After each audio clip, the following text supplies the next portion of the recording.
Right now, you are the only human species on the entire planet. One kind of human. 8 billion of us, and not a single relative species anywhere else. No other humans to compare notes with, no other humans to trade with, fight with, fall in love with. Just us. And here's the strange part. That's actually really unusual. For almost the entire time humans have existed, there were multiple human species living at the same time, sometimes on the same continent, sometimes in the same valley. You are the exception. You are living in the one sliver of history where humanity got lonely.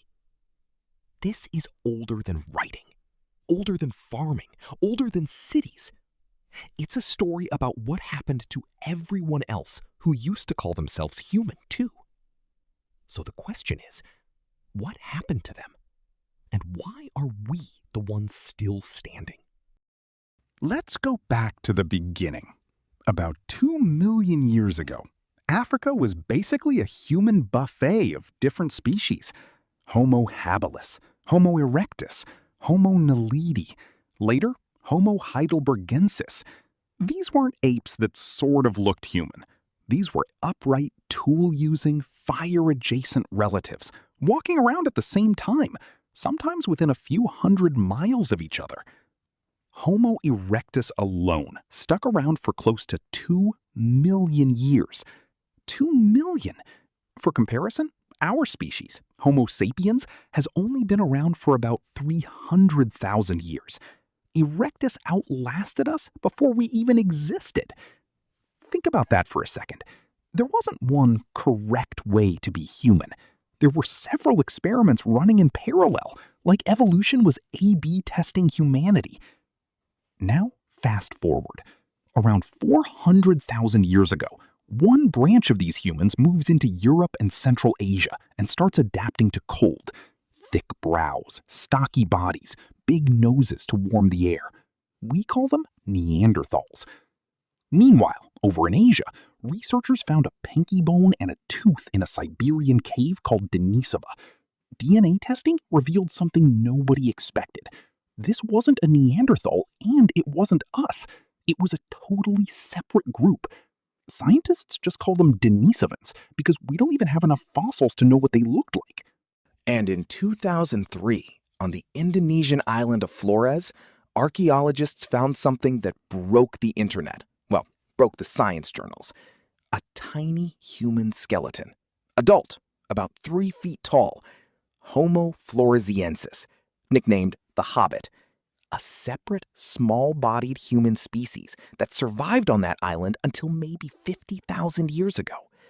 So, at this point, roughly 100,000 years back, you've got Homo sapiens in Africa, Neanderthals in Europe, Denisovans in Asia, tiny Floresiensis on an island, and possibly still pockets of erectus hanging on in Southeast Asia.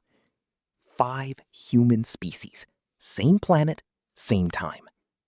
Here's what makes this so important. This means being the only human species is not the natural state of Earth. It's the exception. For most of human history, there was company. But here's the problem. One by one, they all disappeared. Neanderthals vanished from the fossil record around 40,000 years ago. Denisovans, similar time frame. The Hobbits on Flores, gone by around 50,000 years ago. Erectus, the survival champion of the group, finally fades out not long after that. And the only ones left standing? Us. So why us? For a long time, the story was simple. We were smarter, we killed them off. End of story. But it's messier, and honestly, more interesting than that. We know Homo sapiens interbred with Neanderthals and Denisovans. That's not a theory, it's in your DNA. If you have European or Asian ancestry, you're likely carrying 1 to 4% Neanderthal DNA right now. Some of that DNA affects your immune system. Some affects skin and hair. There's even evidence some Denisovan DNA helps certain populations, like Tibetans today, handle high altitude. So it wasn't just conflict. It was, at times, coexistence and even mixing. But something did tip the balance. Researchers point to a few advantages sapiens seem to have. Larger, more flexible social networks, trade routes stretching hundreds of miles, symbolic thinking, art, jewelry, and possibly language that was just a little more complex. Neanderthals were smart, capable, even had their own symbolic behavior, but their groups were often smaller and more isolated. Then add climate swings, ice ages hammering Europe, volcanic eruptions, like the massive one in Italy around 40,000 years ago, that some researchers think stressed already shrinking Neanderthal populations even further. It wasn't one dramatic battle. It was a slow squeeze. Smaller populations, harsher climates, competition for the same resources, And a sapiens population that kept spreading, adapting, networking. One by one, the other human species blinked out. Not overnight, just slowly outcompeted, absorbed, or unlucky. And when the last one disappeared, something happened that had never happened before in the entire 2 million year history of humans existing. There was only one kind left. So here's the full picture. Once, there were at least 5 human species sharing the planet. Then climate, competition, and small population sizes chipped away at 4 of them. Neanderthals gave us their DNA before they disappeared. The Hobbits vanished on their island, and somehow the network-building, storytelling, widely spread version of humans, us, made it through. Which brings us back to right now. Every time you're the only person of your species walking into a room, that's not just a fact of biology.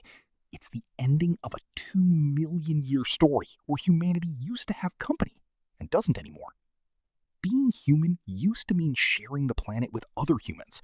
Now it just means being the last ones who made it. Kind of makes you look at being human a little differently, right? Anyway, if stuff like this messes with your head in a good way, there's more of it around here. Like and subscribe if you enjoy the video, and stay tuned for more.